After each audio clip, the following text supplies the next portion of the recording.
She was the most powerful woman in Egypt. Her name was Cleopatra.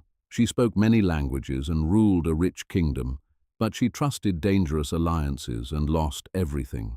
How could a brilliant queen fall so far, so fast? Today, we step into her final days and uncover the truth. If you enjoy learning English through real stories like this, subscribe to Story World English for more.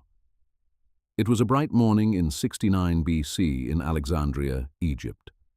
A baby girl was born into power. Her name was Cleopatra. She came from the Ptolemaic family. This was a Greek royal family in Egypt. Egypt was rich, but it was not stable. Her father was King Ptolemy XII. He ruled Egypt with fear. He paid large money to Rome. Rome was a powerful empire. It could protect Egypt, but also control it. Cleopatra grew up watching this danger. Power was never safe. Power was never simple. The palace was full of gold and beauty, but it was also full of secrets. Family members fought for control. Brothers and sisters did not trust each other. Some even killed to become ruler. This was the world Cleopatra entered. But she was not like the others. She was curious. She was sharp. She listened more than she spoke. She wanted to understand people. She wanted to understand power. Egypt gave her a throne, but it also gave her a problem, a big problem. How do you rule a rich land that others want? This question would follow her for life. Cleopatra did not grow up in peace. She grew up in a palace of fear. Her father, Ptolemy XII, was often away. When he was in Rome, others tried to take his power. Cleopatra watched everything. She learned early. Family could be dangerous. She had sisters, she had brothers, but they were not friends, they were rivals. Each one wanted the throne, each one wanted control. In this family, love was weak, power was strong. Cleopatra was different from her siblings. She loved learning. She studied history, science, and politics. She learned many languages. Greek was her first language, but she also learned Egyptian. Most rulers did not do this. They stayed distant from the people. Cleopatra moved closer. Why did she learn their language?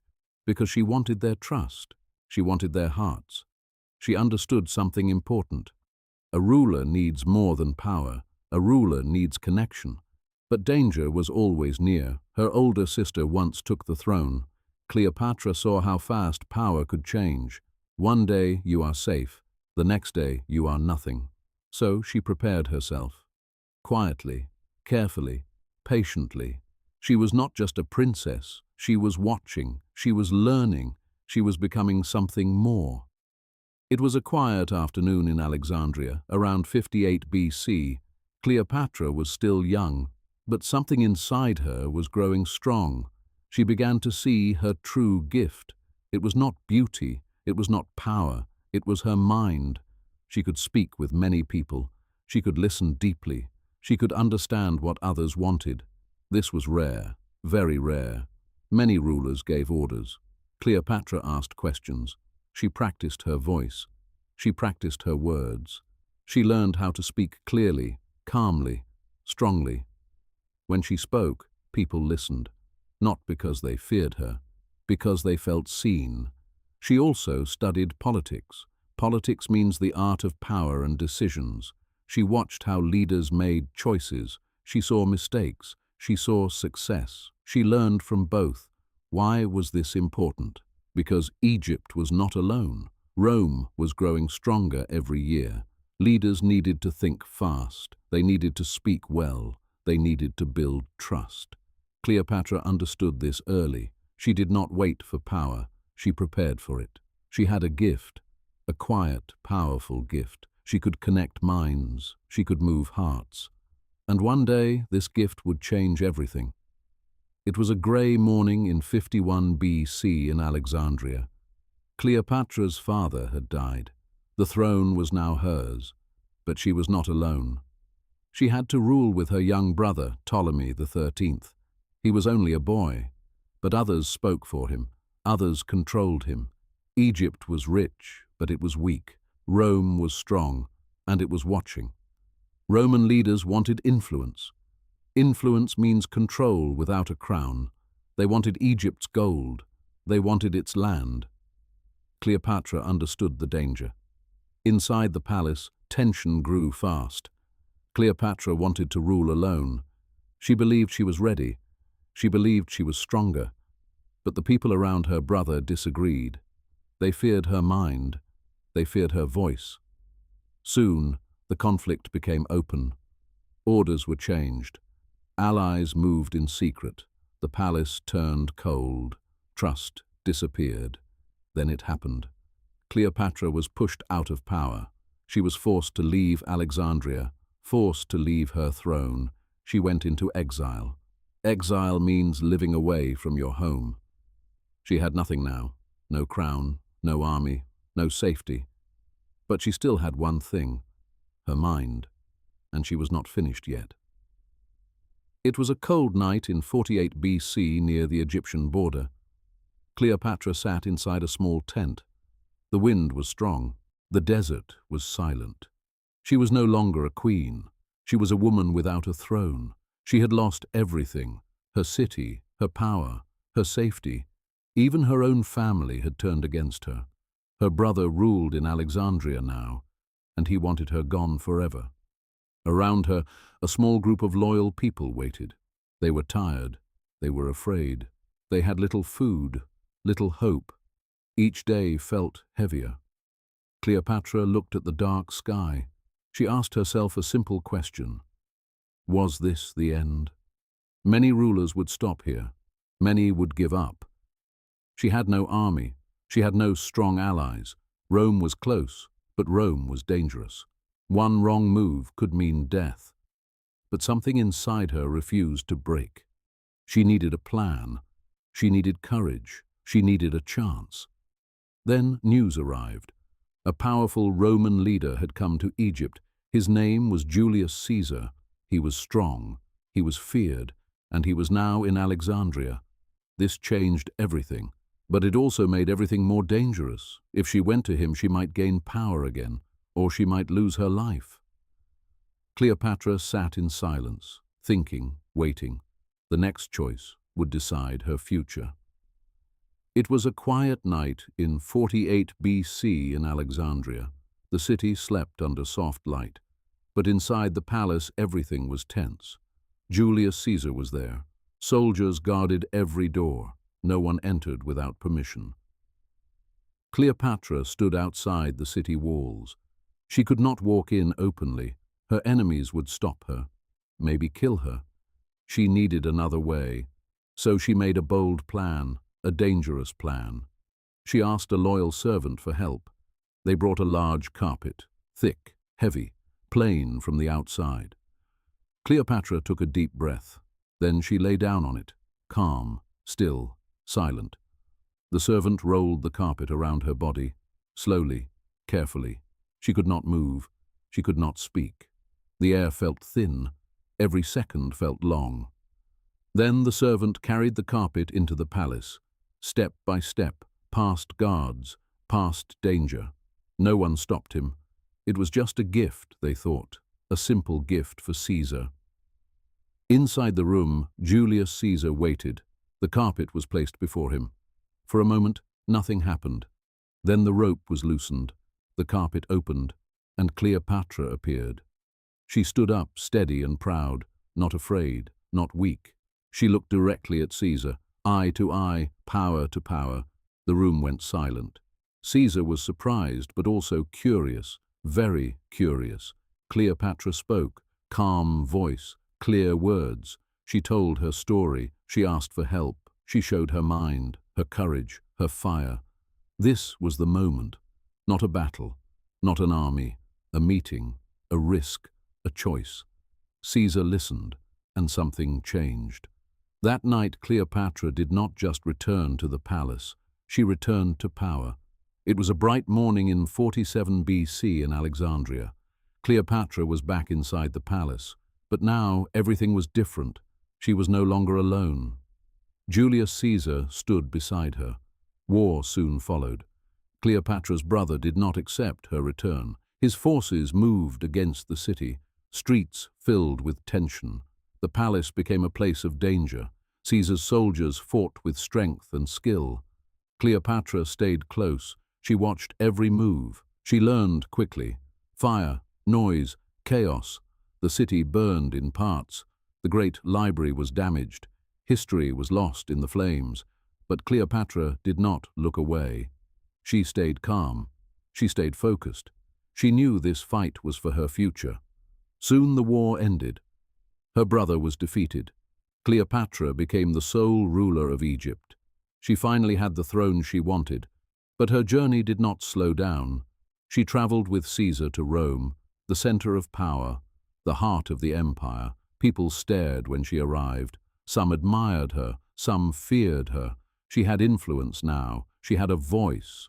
But she was also far from home. Cleopatra had gained power, but she had also stepped into a larger world, a more dangerous world. And in this world, power could rise fast, but it could also fall faster. It was a warm evening in 44 BC in Rome. The city was full of noise.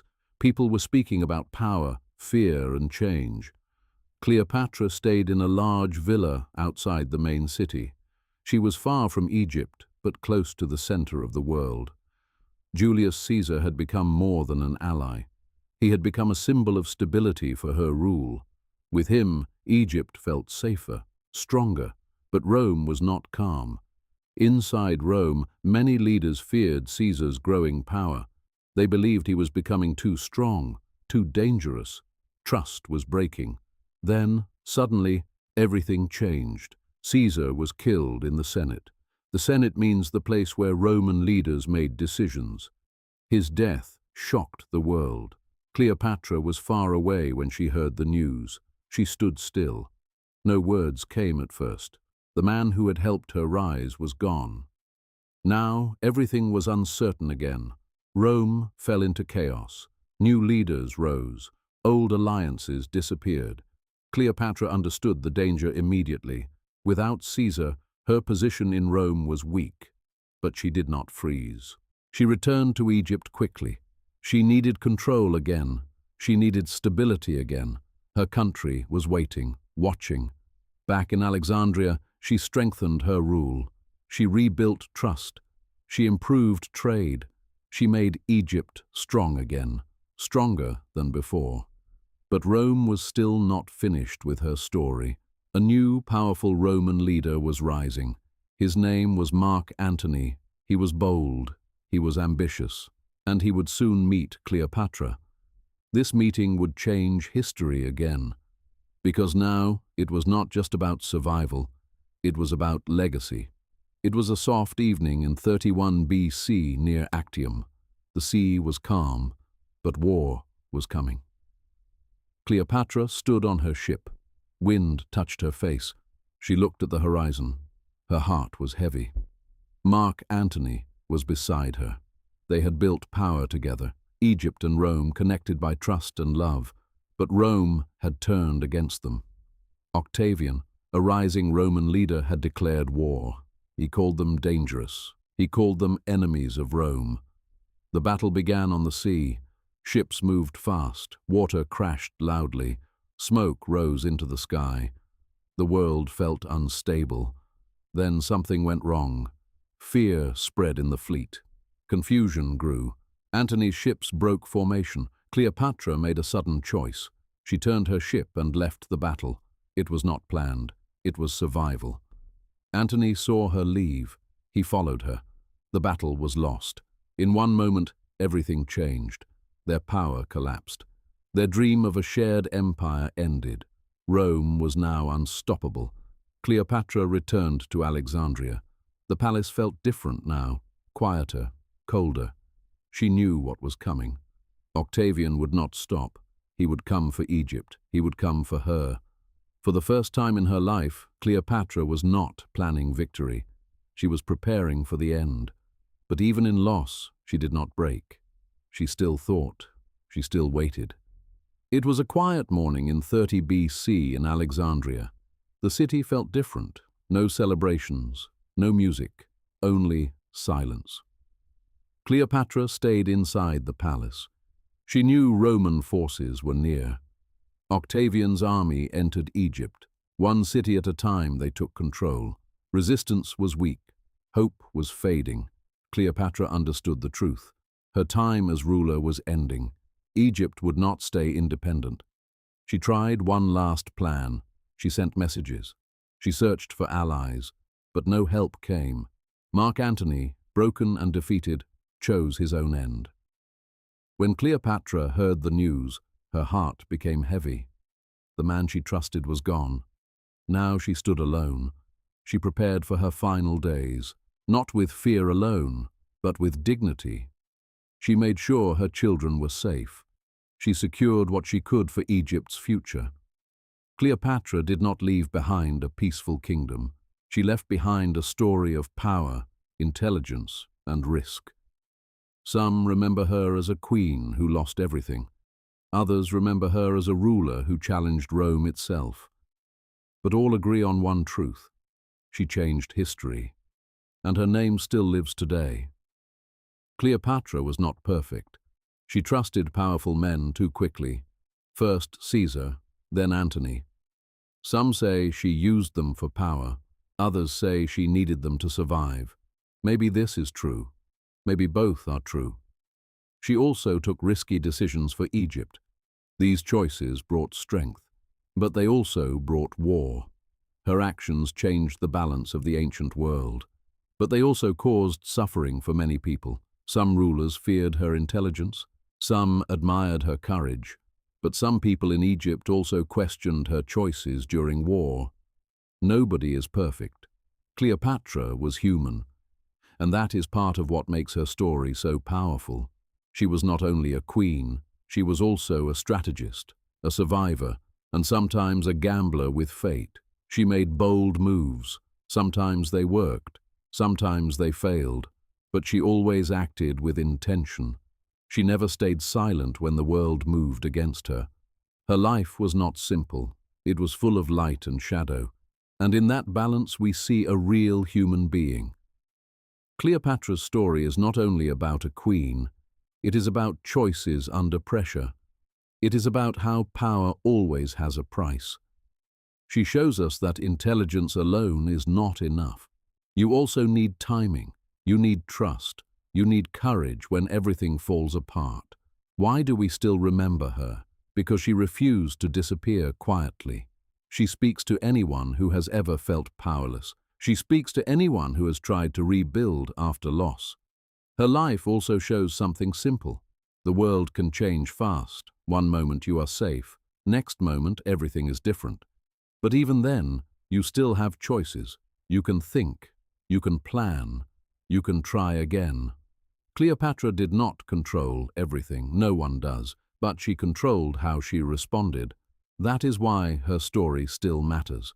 It reminds us that history is not only made by victory, it is also made by struggle. And struggle often teaches the deepest lessons. Her name still echoes through time. Cleopatra spoke many languages. She used language to connect with people, to win trust, to shape her world.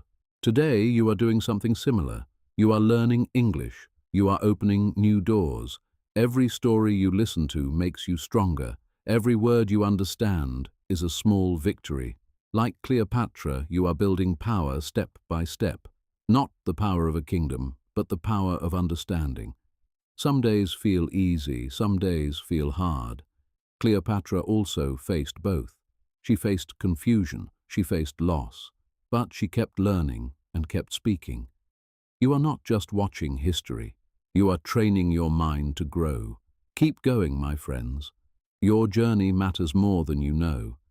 If this story touched you, please like this video and subscribe to Story World English for more.